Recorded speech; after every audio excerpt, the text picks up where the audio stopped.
I had the opportunity to go to Jerusalem in 2018. It seems like a long time ago. It was only a little bit more than a year ago.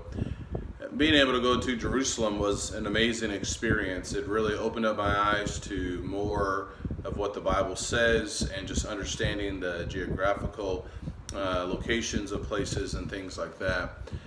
Being able to see the Sea of Galilee, for example, and how wide it is and how long it is, and just being able to see that and have that image in my brain, and then read passages where the disciples were with Jesus on the Sea of Galilee makes it even more powerful.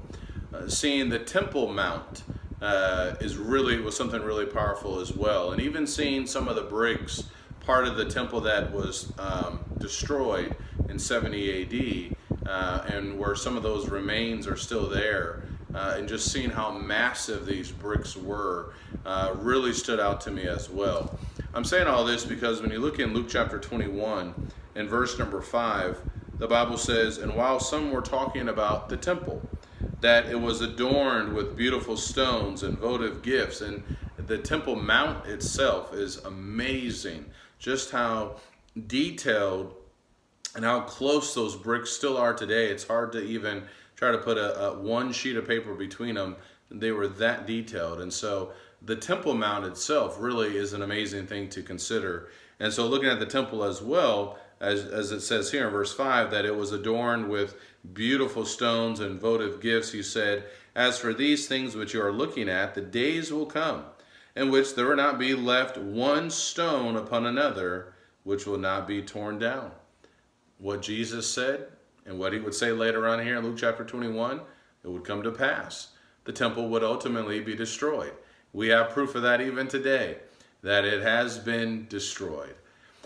There's something interesting I think we need to consider here, that these words of Jesus, they came to pass. It took a while before they came to pass, but they did. The temple would be destroyed in 70 AD.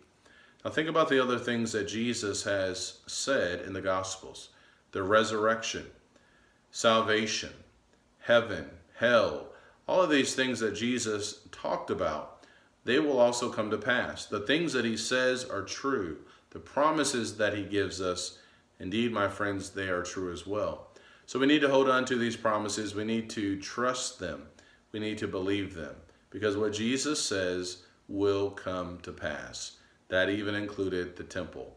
And while that may have been very shocking for people to hear, it did come to pass.